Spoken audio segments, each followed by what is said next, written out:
Hi guys, Mr. Davis here. We're still reading Alice in Wonderland. We are on chapter 12, which is called Alice's Evidence. Here, cried Alice, quite forgetting in the flurry of the moment how large she had grown in the last few minutes.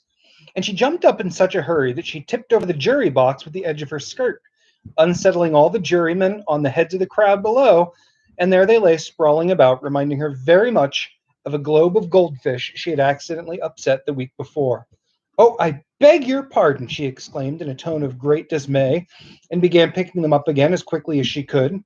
For the accident of the goldfish kept running in her head, and she had a vague sort of idea that they must be collected at once and put back in the jury box, or they would die. "The trial cannot proceed," said the king in a very grave voice, "until all the jurymen are back in their proper places. All," he repeated with great emphasis, looking hard at Alice as he said so.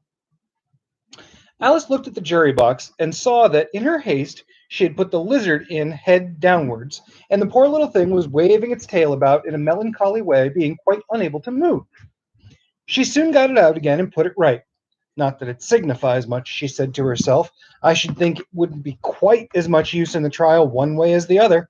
As soon as the jury had a little recovered from the shock of being upset, and their slates and pencils had been found and handed back to them, they set to work very diligently to write out a history of the accident, all except the lizard, who seemed too much overcome to do anything but sit with its mouth open, gazing up into the roof of the court. "What do you know about this business?" the king said to Alice. "Nothing," said Alice. "Nothing whatever?" persisted the king. "Nothing whatever," said Alice. "That's very important," the king said, turning to the jury. They were just beginning to write this down on their slates when the White Rabbit interrupted. "Unimportant, Your Majesty, means, of course," he said in a very respectful tone, but frowning and making faces at him as he spoke. "Unimportant, of course, I meant," the king hastily said, and went on to himself in an undertone. "Important, unimportant, unimportant, important," as if he were trying to decide which one sounded best. Some of the jury wrote it down important, and some unimportant. Alice could see this as she was near enough to look over their slates, but it doesn't matter a bit, she thought to herself. At this moment, the king, who had for some time been busily writing in his notebook, called out, "Silence!" and read out from his book, "Rule 42, all persons more than a mile high to leave the court." Everybody looked at Alice. "I'm not a mile high," Alice said. "You are," said the king. "Nearly 2 miles high," added the queen. "Well, I shan't go at any rate," said Alice. "Besides, that's not a regular rule. You just invented it now." "It's the oldest rule in the book," said the king. "Then it ought to be number 1," said Alice. The king turned pale and shut his notebook hastily. "Consider your verdict," he said to the jury in a low voice. "There's more evidence to come yet, please, Your Majesty," said the White Rabbit, jumping up in a great hurry. "This paper has just been picked up." "What's in it?" said the queen. "I haven't opened it yet," said the White Rabbit, "but it seems to be a letter written by the prisoner to somebody." "It mustn't have been that," said the king, "unless it was written to nobody, which isn't usual, you know." "Who is it directed to?" one of the jurymen. "It isn't directed at all," said the White Rabbit. "In fact, there's nothing written on the outside." He unfolded the paper as he spoke and added, "It isn't a letter after all. It's a set of verses." "Are they in the prisoner's handwriting?" asked another of the jurymen. "No, they're not," said the White Rabbit, "and that's the queerest thing about it." The jury all looked puzzled. "He must have imitated somebody else's hand," said the king. The jury all brightened up again. "Please, Your Majesty," said the knave, "I didn't write it, and they can't prove I did. There's no name signed at the end." "If you didn't sign it," said the king, "that only makes the matter worse. You must have meant some mischief, or else you'd have signed your name like an honest man." There was a great general clapping of hands at this. It was the first really clever thing the king had said that day. "That proves his guilt," said the queen. "It proves nothing of the sort," said Alice. "Why, you don't even know what they're about." "Read them," said the king. The White Rabbit put on his spectacles. "Where shall I begin, please, Your Majesty?" he asked. "Begin at the beginning," the king said gravely, "and go on until you come to the end, then stop." These were the verses the White Rabbit read. "They told me you had been to her, and mentioned me to him. She gave me a good character, but said I could not swim. He sent them to the world I had not gone. We know it to be true. If she should push the matter on, what would become of you? I gave her one, they gave him two. You gave us three or more. They all returned from him to you, though they were mine before. If I or she should chance to be involved in this affair, he trusts to you to set them free exactly as it were.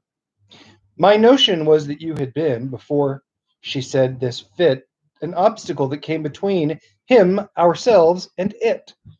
Don't let him know she liked them best, for this must ever be a secret kept from all the rest between yourself and me. That's the most important piece of evidence we've heard yet, said the king, rubbing his hands. So now let the jury. If any one of them can explain it, said Alice. She'd grown so large in the last few minutes she wasn't a bit afraid of interrupting him. I'll give him sixpence. I don't believe there's an atom of meaning in it. The jury all wrote down on their slates. She doesn't believe there's an atom of meaning in it, but none of them attempted to explain the paper. If there's no meaning in it, said the king, that saves a world of trouble, you know, as we needn't try to find any. And yet, I don't know, he went on, spreading the verses out on his knee and looking at them with one eye. I seem to see something in them after all. Said I could not swim. You can't swim, can you? He added, turning to the knave. The knave shook his head sadly.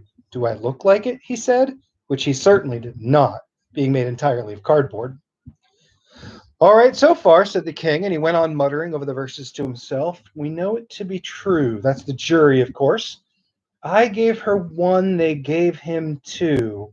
Why, that must have been what he did with the tarts, you know. But it goes on, they all returned from him to you, said Alice. Why, there they are, said the king triumphantly, pointing to the tarts on the table. Nothing can be clearer than that.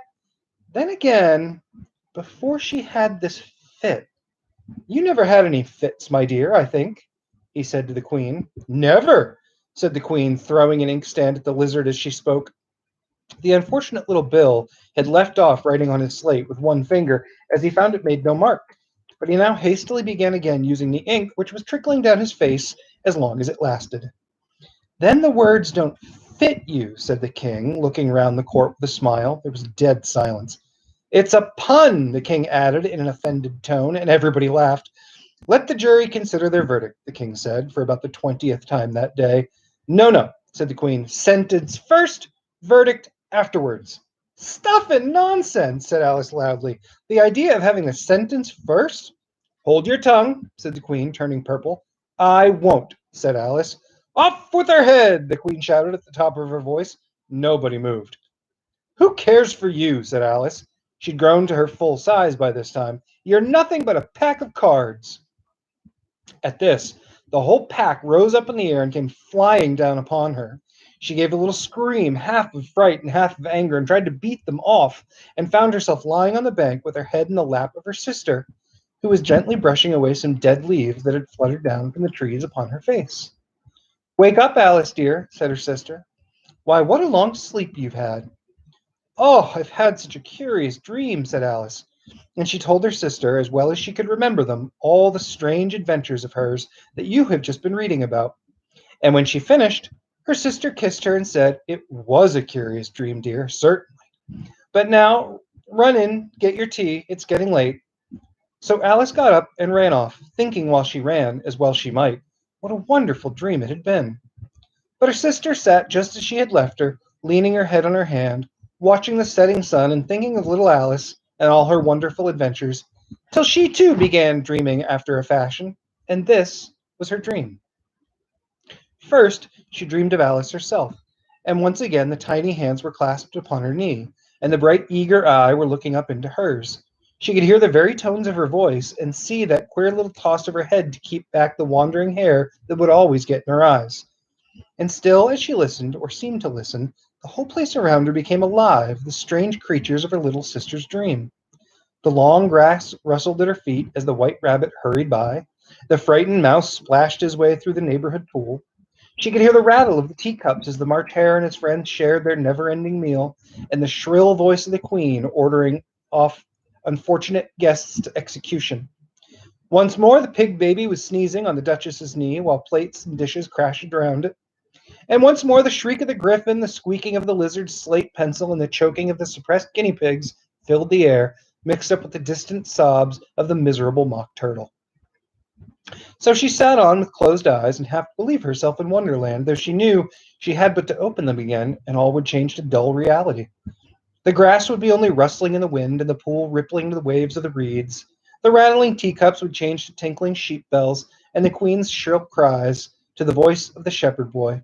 And the sneeze of the baby, the shriek of the griffin, and all the other queer noises would change, she knew, to the confused clamor of the busy farmyard, while the lowing of the cattle in the distance would take the place of the mock turtle's heavy sobs. Lastly, she pictured herself how this same little sister of hers would, in the aftertime, be herself a grown woman, and how she would keep, through all her riper years, the simple and loving heart of her childhood, and how she would gather about her the other little children and make their eyes bright and eager with many a strange tale, perhaps even with the dream of Wonderland long ago, and how she would feel with all their simple sorrows and find a pleasure in all their simple joys, remembering her own child life and the happy summer days. And that's the end of Alice in Wonderland by Lewis Carroll. There is a second Alice book called Alice's Adventures Through the Looking Glass. Perhaps we'll read that another time in the book club. For now, I'm looking for the next thing to read, so stay tuned.